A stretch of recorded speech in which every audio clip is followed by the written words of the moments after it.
Hello, everyone, and welcome to FanDummies. I'm Greg. And I'm Aaron. Today, we are going to talk about Season 1 of Stargirl.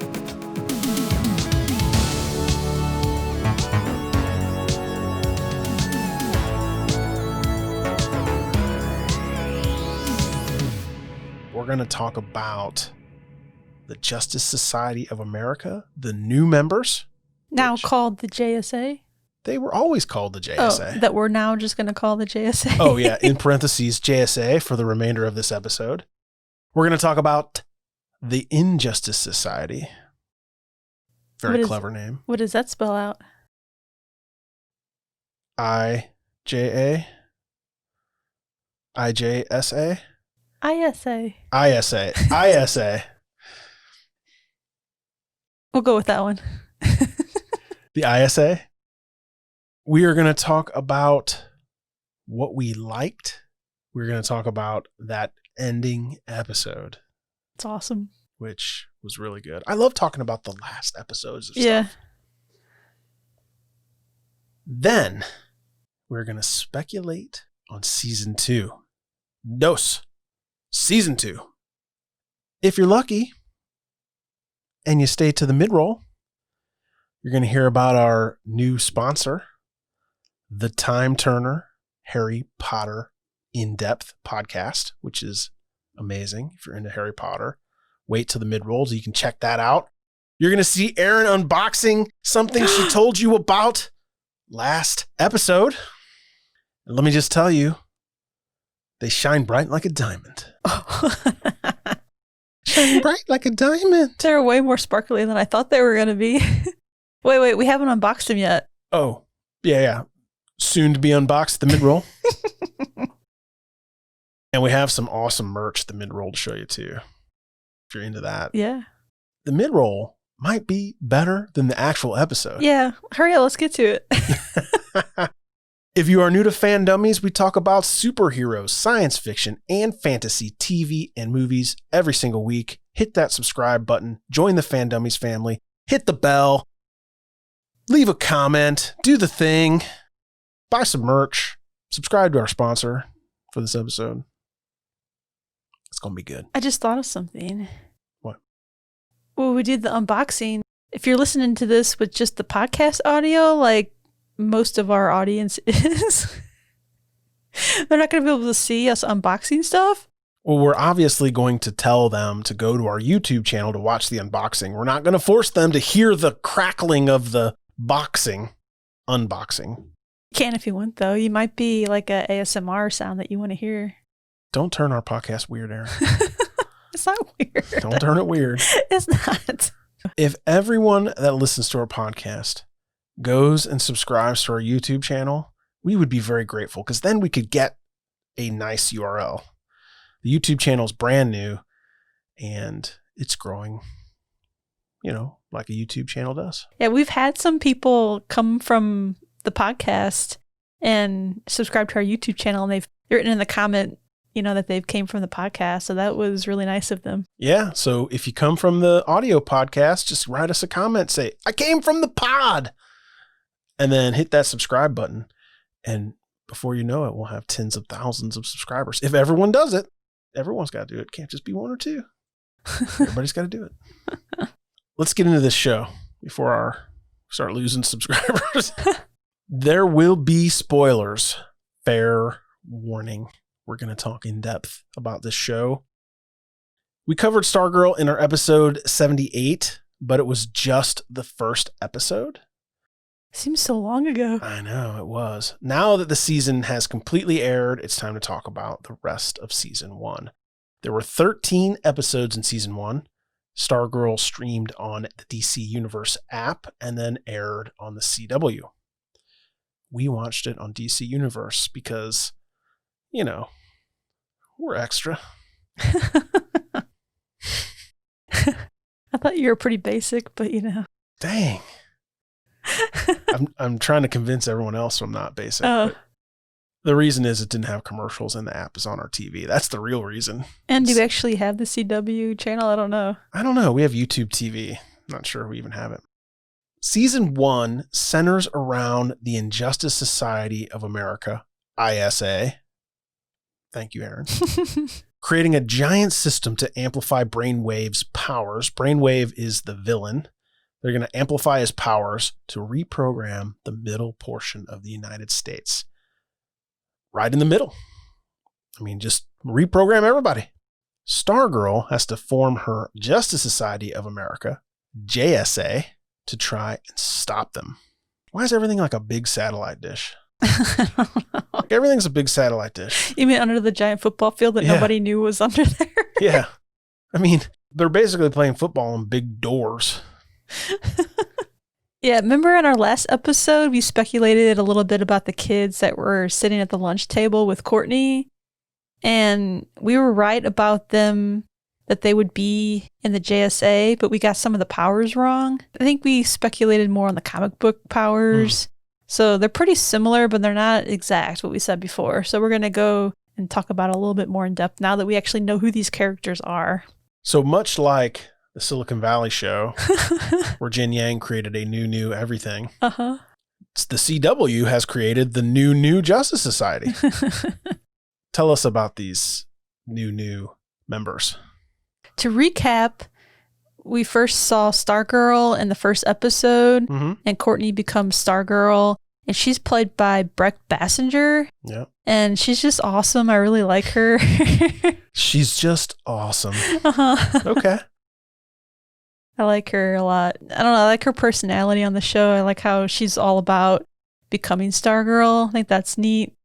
And when I was watching those like little CW interviews on the YouTube channel, I learned that she was 18 when they cast her to play Stargirl, but when the first episode was set to air, she was going to be turning 21.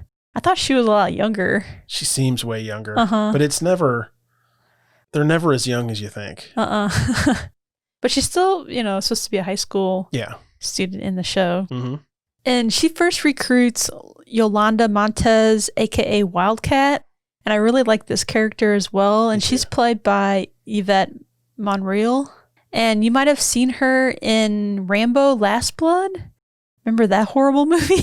We saw it in the theater and we did a show on it for some reason. Oh, I don't know. That was one of our first podcasts.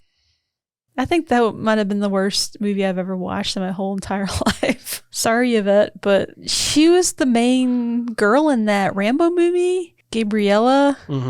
And she did a good job. It was, it was good acting. Just the story just was super cheesy. It was Rambo, and it was awesome. I don't know what you're talking about. It was also a great day. We watched 2 movies in a row. That was the second one after Ad Astra, the Brad Pitt movie. It was great. Yeah, it was a fun day. She puts on the cowl, and that's the Wildcat helmet. And it makes her gain superpowers. And her superpowers that she gets is she's always able to land on her feet. And she has super sharp claws, which you see later in this season how she eerily uses the claws. I don't know how to say it. She kills people with them. Yeah. And she has cat-like agilities as well. I think she's a pretty interesting character. Yeah. Very complex. And then next, Courtney recruits Beth Chappell, a.k.a. Dr. Midnight, played by Angelica Washington. I think this is kind of a fun character. Beth sees Courtney flying on her cosmic staff, and while Courtney is flying, she yells out to Yolanda, a.k.a. Wildcat, while Wildcat is wearing her costume, and Beth is like, wait a minute, I know who you guys are. Yeah, I always think to myself, like, how stupid do you have to be not to recognize these people? And Beth in this show is obviously not stupid. She looked right at him like, Yolanda? Go to my high school. I sit to eat lunch with you every day. Yeah. Like, well, they weren't friends in school. And then, like, the next day, Beth shows up to school, and she's kind of, like, stalking them and, what's going on with you guys? And Beth actually goes to Courtney's house. Courtney's mom lets her in, and Beth ends up finding Dr. Midnight's goggles in Courtney's bedroom. Yeah, creepy. And she ends up bonding with the AI of the goggles.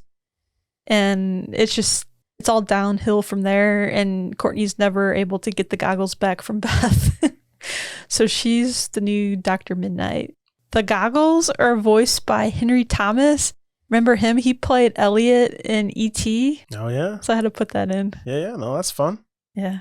Courtney's last recruit is Rick Tyler, and he plays Our Man, and he's played by Cameron Gelman. He gets super strength, speed, and endurance for 1 hour per day. It's pretty basic. Yeah. And I don't know, it makes me nervous. I'm always like, when I'm watching the show, is he going to be able to get it done in an hour? Like, am I the only one that thinks that? Yeah, no, I think that adds some suspense because when he decides to flip over the hourglass, it starts. So, do you wait until like the punch is coming and then you flip it over? Yeah. Or, like if you flip it over too soon, you're in trouble. Mm-hmm. Rick's parents were killed by the ISA when he was really young, and his uncle ended up raising him. For that portion of his life, he believed that his parents just died in a car crash. And Dr. Midnight, the AI in the goggles that Beth wears, he was able to tell Rick that his parents got killed by Solomon Grundy. Mm-hmm. He was the one that stepped out in front of his car and killed him. So now Rick, all he wants is revenge for his parents, and he wants to kill Solomon Grundy. So that's pretty much the first whole season. Yeah. So he pretty much just joins the JSA just for revenge. Exactly. We'll talk about more how that ends by the season finale. Does he get revenge? Does he? Of course, we see the ISA really for the first time. It's a little bit different than the comics, but not a ton. I mean, it's they didn't stray too far from the comics, which is good. First, you have Jordan McKent, who is Icicle. He's the president of the American Dream, where Courtney's mom works and half the town works. That's the whole reason that they moved to... Yeah, because she got that job. Yeah. He's the leader of the Injustice Society. If there could be a leader, he's the leader. He's a pretty complicated character because he wants to change the way people think to make the world a better place. He doesn't really want to kill anybody, but he wants things like environmentally friendly things, healthcare and stuff like that to all be better. But he goes about it a terrible way. Mm-hmm. So this machine that they're building will kill a huge portion of the population. If you fight the reprogramming of your brain, you could die. The reprogramming is done by Dr. Henry King Sr. Brainwave is his supervillain name. He can read people's thoughts and move things with his mind. He gets hooked up to this machine that's like Cerebro in X-Men. And it is. It's exactly like Cerebro. They went to that same set and they filmed this. It had to be the same. Then there's the Wizard, who is William Zarek. And he was murdered pretty early on by the Injustice Society because he was having second thoughts about being a villain. He had a nice wife and family. And yeah, Icicle killed his son and he killed the Wizard. Yeah. Icicle bad. Real bad. Then there's Lawrence Kroc, who is Sports Master.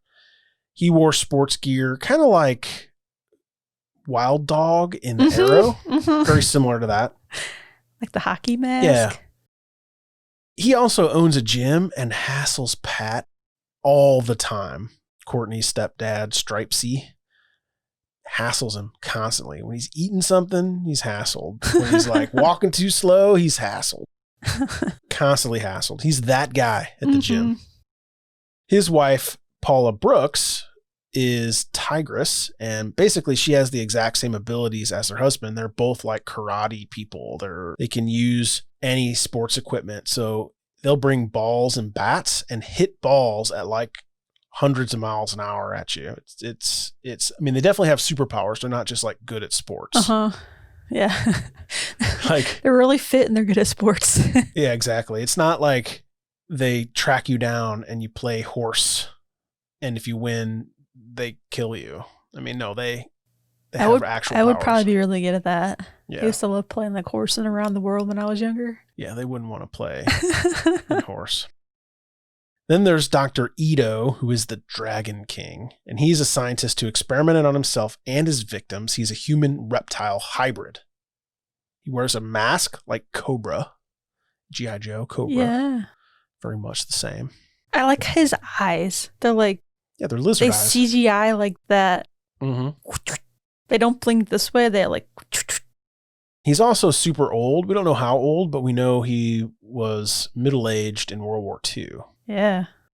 Thought to be dead, but no. Lizardified. Did he fall in the sewer? Instead of turning into a Ninja Turtle, he turned into a lizard? Maybe. It could be. Solomon Grundy, he's a reanimated corpse with superhuman strength. Was he built by Dr. Ito? I got that impression. Maybe. That he was an experiment of Dr. Ito, but I don't know for sure. They had him locked up in a cage in Dr. Ito's like crazy lair. Then there's Anya Bowen, who is the fiddler, the new fiddler. Mm-hmm. The old fiddler was her husband, but he bit the dust. She hypnotizes and controls people with the violin, hence the fiddle name. Did she hang out with Vanya at the Umbrella Academy? Vanya would kill her so quick. It wouldn't even be funny. This Anya Bowen is the principal of this high school with the fold-out football stadium field thing. The fold-out. Yeah, it's like very descriptive. It's like me for the people who can see it on the video. They totally see what I'm getting at. Podcast people, you'll just have to hear the noise. Then there's the gambler, Aaron's favorite villain. This is the one I think Greg would play. He is a master of disguise. He is skilled with the pistol. What is going on over here? And throwing knives. Aaron put in here on my notes. Wait, is he skilled with the pistol? Because I think we just see him behind a computer. Yeah, he's supposed to be skilled with a pistol and throwing knives, but we only see him as the computer guy. I see what you did there. But Greg's not as cheesy. Yeah. My notes say the gambler's very cheesy. I thought he was kind of cheesy, but I mean, they all have they've got a little cheese factor. But in this show, he is super skilled with the computer, and he's the computer person. Dr. Ito built the saucer thing, but the gambler like programmed it and setting all the satellites to broadcast the signal and all that stuff. Of course, since there's a new Justice Society, there has to be a new Injustice Society. Seems fitting. And let's not forget this is a CW show. Come on and save me. Smallville? I don't think the Smallville started on CW, but when I think CW... Wait, it didn't? I don't think so. Oh, it was probably like, yeah. It was pre-CW. Yeah, but it's still the same thing. Same thing. Well, since it is a CW show, I expect the kids to take a more prominent role as villains. Of course they will. Of course they will. Because no one solves crime like a 15-year-old superhero. That's really like 21 playing a 15-year-old. I know. It's the show, Aaron. It's the show. Don't break the fourth wall. But we get to see a little of this with Cindy Berman, a.k.a. Shiv. It's a very stupid name, by the way. I mean, she's a pretty cool character. Like when she turns into her supervillain, she's the mean girl at high school, which I don't like at all. But I do like her like fighting skills and her villain abilities. Like she's very powerful. I don't like what she does with them. She heals really fast, which is really cool. Yeah. It seems like she should be able to take down Stargirl in like a few, punches or kicks or whatever. And well, Stargirl's got the lasers on the staff. Mm-hmm. So she's got a distance weapon. You got to get close to the shiv in order to get shivved. Yeah, sure. I think they're going to have to explode the shiv. I mean, because she heals. Yeah. Right? So it's like Wolverine. Like you're going to have to separate some body parts. Yeah. She's called Shiv because she has like these giant shivs that pop out of her. Yeah. She's palms. she's like Wolverine, except she has a single claw in each wrist hole. So like where Spider-Man shoots his web, there's a shiv. There were also some comments made about bringing Sportsmasters and Tyrus's kid into the family business. Remember that? Yeah. And we get to see Icicle's son, Cameron. Do you think that he's going to be good or bad? He seems like a good kid so far. Yeah, he seems really nice. And he asks Courtney to go to prom with him. Yeah, she initially says no, but then says yes. Well, that's because she already had plans to hang out with Cindy. Yeah. And then she told Cindy no, she needs to reschedule, and she got mad. Yeah. Don't mess with Cindy. Get the shiv. Well, for a while there, I didn't know if Harry King Jr. was going to be on the good side or the dark side. Yeah, he seemed teetering on the edge, didn't he? Yeah. But he finally teamed up with Courtney and the JSA. And I guess he was pretty much a member, but his dad, Brainwave, ended up killing him. We also learned that Brainwave killed his wife for the same reason, because I guess she turned good. Yeah, because she was good. Harry was in 10 episodes.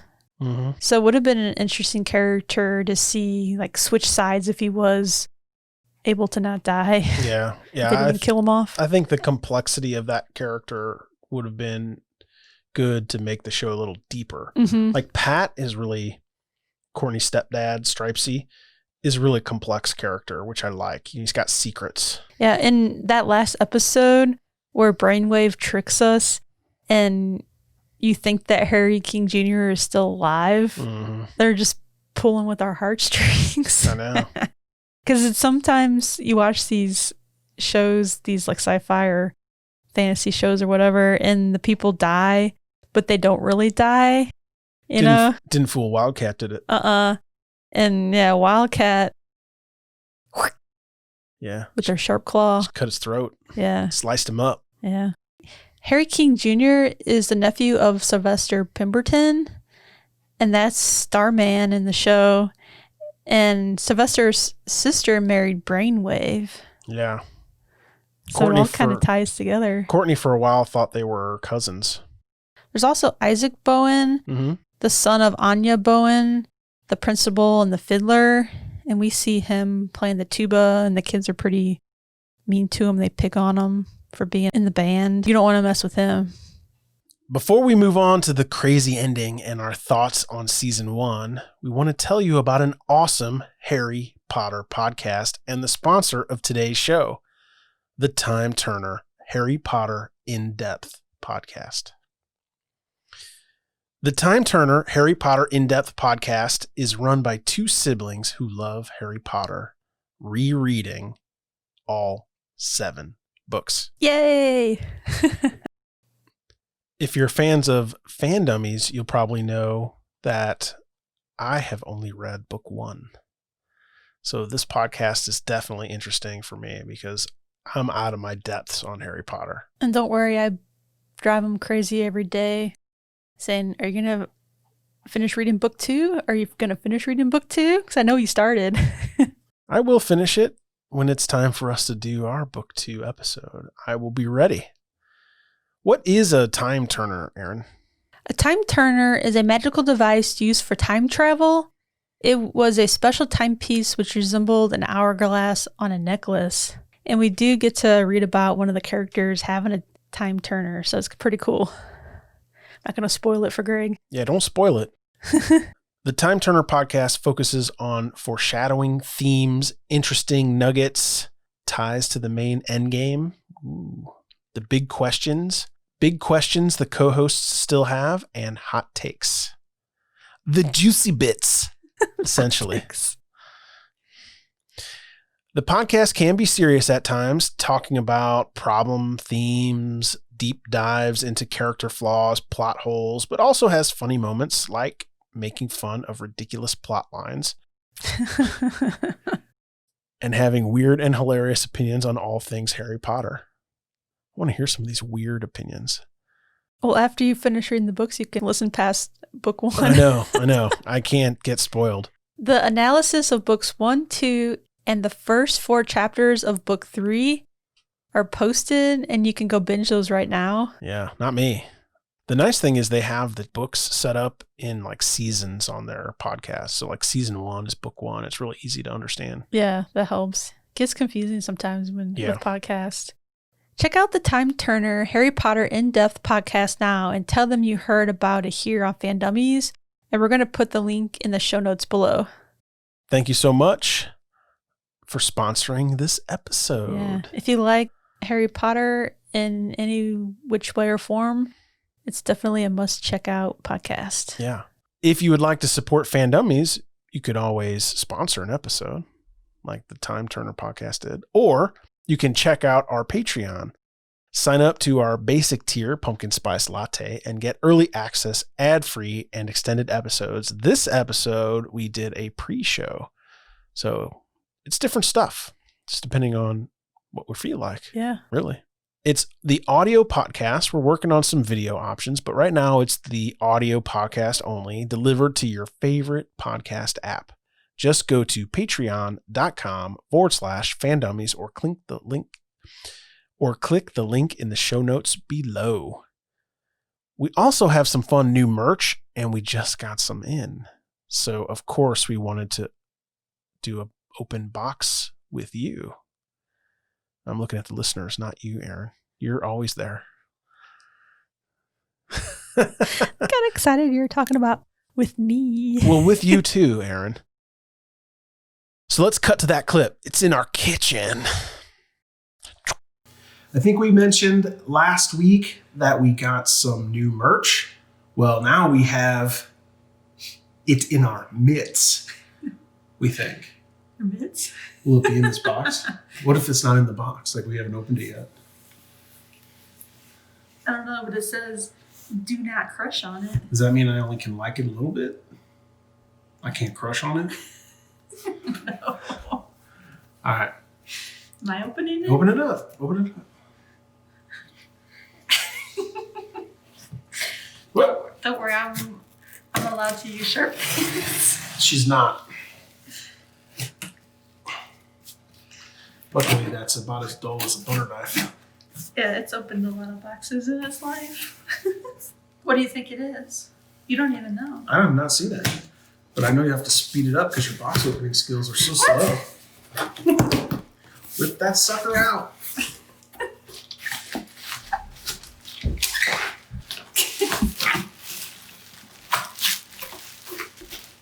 Like, how many are there? Oh, you ordered them. Ooh. Ooh.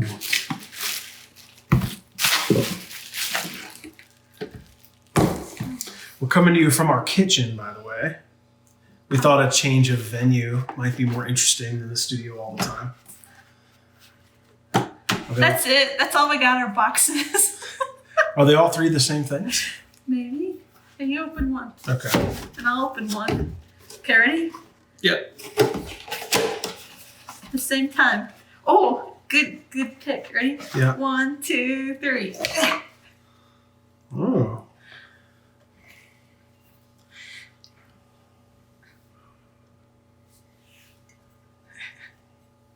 Hope I don't like break it and shatter it in 1,000 pieces right now. Yeah, show the other side.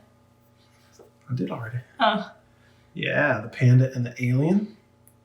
Oh, this one's got something on it too. The FanDummies logo. I guess I should hold it like a mug. Yeah, hold on. It's pretty big. Wait, it depends what panda you use, what you get to see. Yeah. Here, open that one, because that one's... So me to open this or you yeah, open it? Okay. Ooh, Christmas. Ooh, it's just the alien. This is solo. That's how you know whose cup it is. Like, if you come in, you're like, whose coffee is that? Whose tea is that? You better not see you drinking out of my mug. Yeah. Okay. That's it for unboxing number 1. Are you ready for the coolest unboxing that we have? This is not merch. Doesn't matter. Look at how cool this box is. Wait, is the box talking?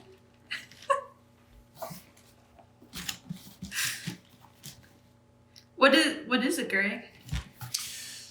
Well, you mentioned that you had bought the world's biggest VHS tape? Yeah, you should see the player that it goes in. All right, open that sucker up. Let's see what it is. It is the world's largest VHS tape. Told you. Wow. You think that I'm being funny? Well, I hope so. Ooh. Keep that minty, because they might be going back in here. Oh my gosh, it's so bright. It's like the Pulp Fiction briefcase. It's like, That's oh it. My gosh. That's all you get to see. Holy smokes. Those are gold. Do you want to hold one up? I will, yeah. I mean... Wait, this is the best part. The Wonder Woman logo on the back. See it? I saw it.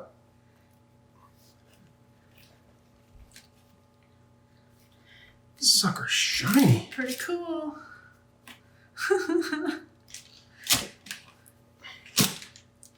Yeah, you said you were buying these in the DC FanDome episode. Yeah, they only had these available for one day, so I had to get myself a pair. So I'm still debating if I should wear them or not. What do you think? Should we wear them? Should she wear them? Because I'm not going to wear them. Not Should she? Not that because they're gold I wouldn't wear them, because I totally have had gold shoes in the past. That gold? Were they? Have you ever Remember worn my anything? Spirit topsiders? They were that gold? They're pretty gold. I mean, this is like shiny. They glisten.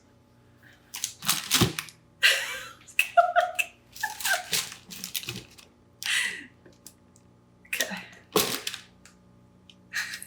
Well, that's it for merch, and then Aaron's random unboxing. Back to the studio. And we're back. If you're just an audio listener of this podcast, like 99.9999999% of you, just check out the YouTube channel if you want to see the merch before you buy it. Or you can buy it, have your own unboxing, and send us a video. Now you're talking. That would be amazing. Or if you got the gold Wonder Woman Reeboks, send a picture. Oh, yeah. I want to be your friend.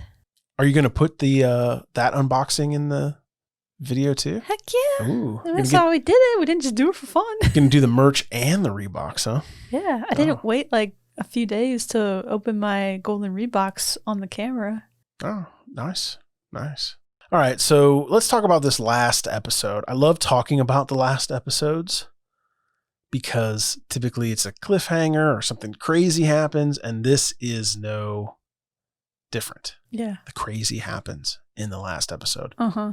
Walk us through it, Aaron. They save it for the last. Well, we see the JSA fight the ISA to stop Brainwave from fully brainwashing millions of people, which that was great. A huge part of the season 1 anyway. Yeah. Rick is finally able to decode his dad's old journal. He's able to reveal a map of the underground tunnels, which helps him, get to the ISA to defeat him. Yep. As we were saying earlier, does Rick get revenge for his parents or not? But Rick has a change of heart during this fight with Solomon Grundy, and instead of killing Grundy, he tells him to leave the city and never return. This gives Rick justice for Grundy killing his parents, and we end up seeing a happier version of Rick now. Yeah, not as emo. Makes him a better person, I guess. Well, we think. Yeah. And on a sadder note, in this last episode, Chuck, aka Dr. Midnight's goggles got destroyed.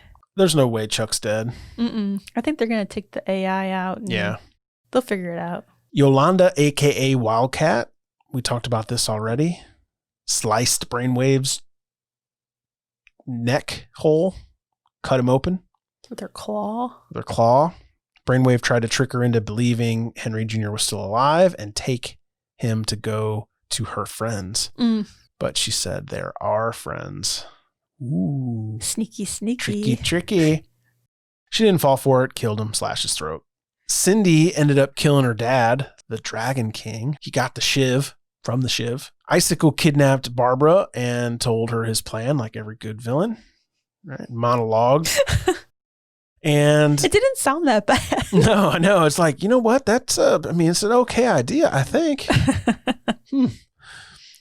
After he told her his evil plan, he wanted to run away with her. He's like, hey, Barbara, you're so fine. You're so fine. Will you be my evil wife?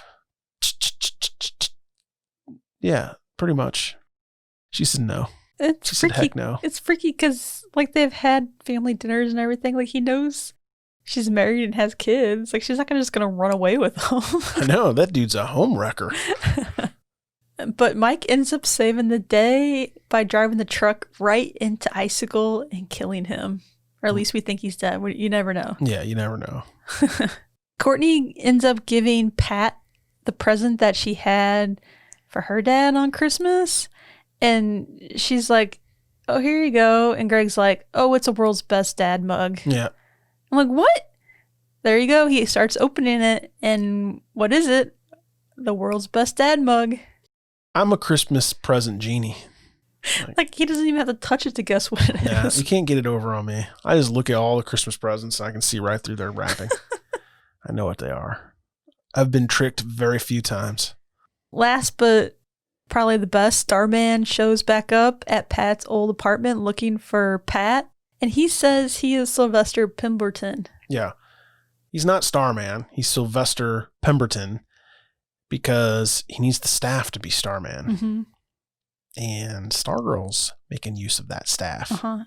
So, sorry, Sylvester, but you're just a normal dude. AKA Joel McHale. I mean, he needs a job after Community has been over for a few years now. I know. He's run out of that Community money. Now he needs to get back to work. All right, let's get into what we thought about this show. I really liked this. To me, it was a more interesting show than many of the CW shows that are out right now. I liked it better than Arrow. I liked it better than Black Lightning. I liked it better than better than many seasons of The Flash. Not probably better than The Flash because The Flash is such a great character. And there's lots of supporting characters that I really like from The Flash. If you added Wells to Stargirl, you might win. I don't think anything beats Legends. Legends is still my favorite. But yeah, it had more grit. It felt more like Agents of S.H.I.E.L.D. Like it was, the quality of the show was more like Agents of S.H.I.E.L.D. That's not CW. That's more ABC. Fun. But better, more fun. Better story. I wish they would have taken the cheese factor out, but it's hard. It's hard to not have cheese factor. I mean, for some reason, DC shows just have this cheese factor to them that I really dislike. So I'm glad they limited that.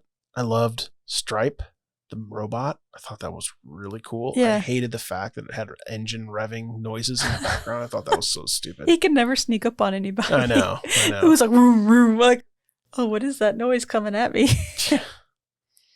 I mean, he had jet feet, but it's a combustion engine that runs it.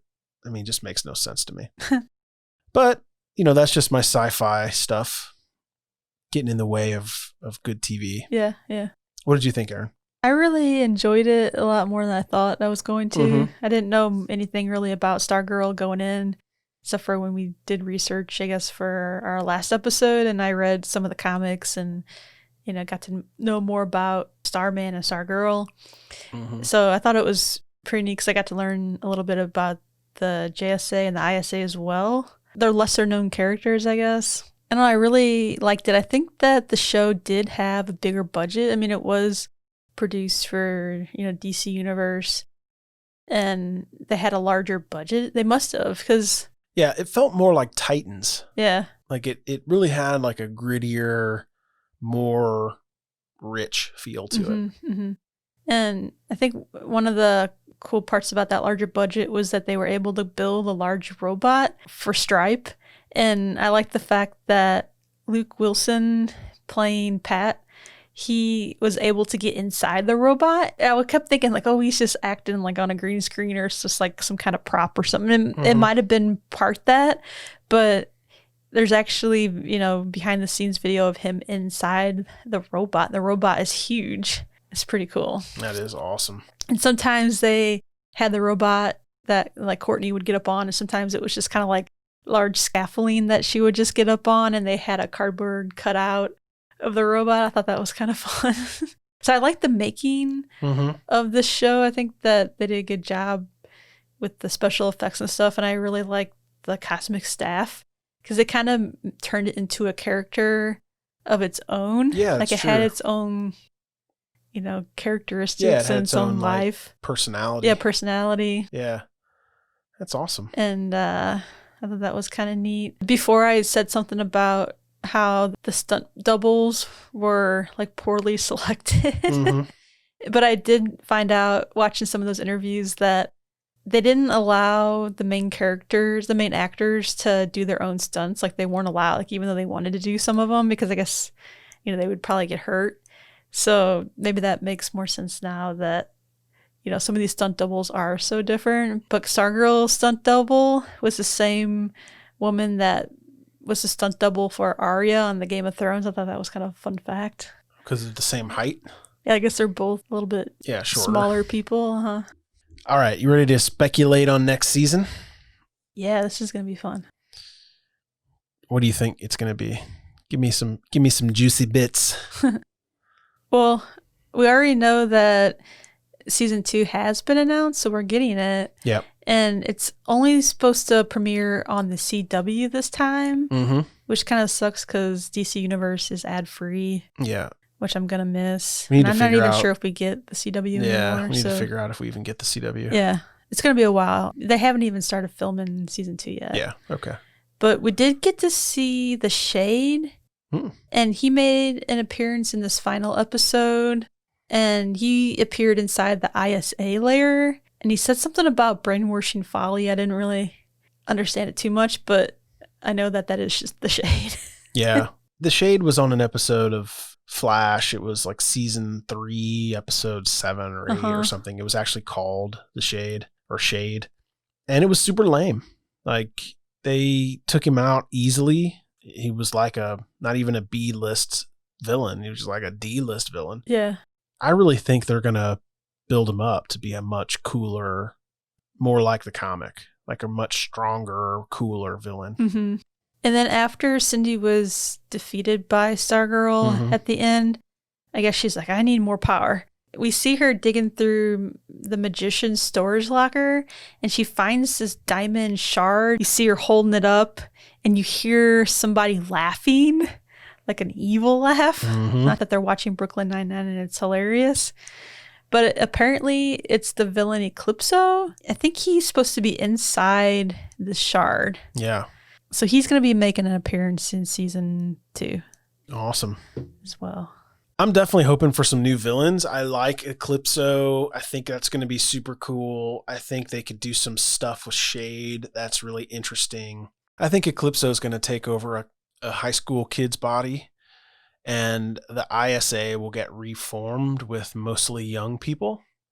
Because, because it's CW. Yeah, and in the comics, it's actually Yolanda's Wildcat's brother. Yeah. That could happen. We also, I think we're going to see what's going on with Sylvester Pemberton, a.k.a. Old Starman. I don't know how they're going to do this either. No, it's going to be super cool. Isn't he going to be like, Courtney, I need my staff back? Yeah, she's going to be like, sorry, sucker, you died. The stuff that's known is Jeff Johns told TV Line that Yolanda will be in a dark place for season 2. I mean, she cut someone's throat. Yeah. And especially because she wasn't really prepared to kill somebody. No, I think that she just lashed out and got him. I think if Rick would have killed Grundy, he probably would have been able to take it better because he was kind of planning on killing him. And she wasn't. They say it's going to be a big part of season 2, which makes sense. I'm hoping that we get to figure out what happened with the pen, the Thunderbolt pen. Yeah, whatever happened to that? She like ditched the Thunderbolt pen and her like little cup holder on her desk. It kept coming up. The pen kept coming up in the episodes about how dangerous it was. Yeah. And they just didn't address it. I think that someone's gonna hold that mantle. Me too. Hold that mini pin up and be like, I'm Thunderbolt. Right. Can you imagine be like, just by clicking the end of the bic? They're trying to get Pikachu and Ryan Reynolds to voice them, but they couldn't afford them yet, so maybe they will next season. Anything else you want to say about this Stargirl season 1? I think we've said it all. Maybe we'll see the cosmic belt next season. Oh, yeah. Jeff from Community looks good in a belt. Yeah. Or maybe Courtney will wear the belt. I think in the comics, Stargirl actually wears the belt. Yeah. So maybe she'll take the belt and he'll take the cosmic hook. And then he'll herd some sheep while she goes out and be Stargirl. That's what it looks like, doesn't it? Yeah. Thank you for listening to this episode of FanDummies. Please subscribe, rate, and write us a review if you haven't already. As always, links to our Patreon, our Facebook group, and our merch store will be in the show notes. If you want to reach out, we are at FanDummies on all social media, except for YouTube, which we're working on that. So we need some help. We need some subscribers on there. Like, comment, and subscribe. Like, comment, and subscribe. Smash that like button. Hit that bell if you want to know when we release our videos. I'm just saying what all my favorite YouTubers tell me. Exactly. Thank you so much for listening or watching. Bye-bye. Bye.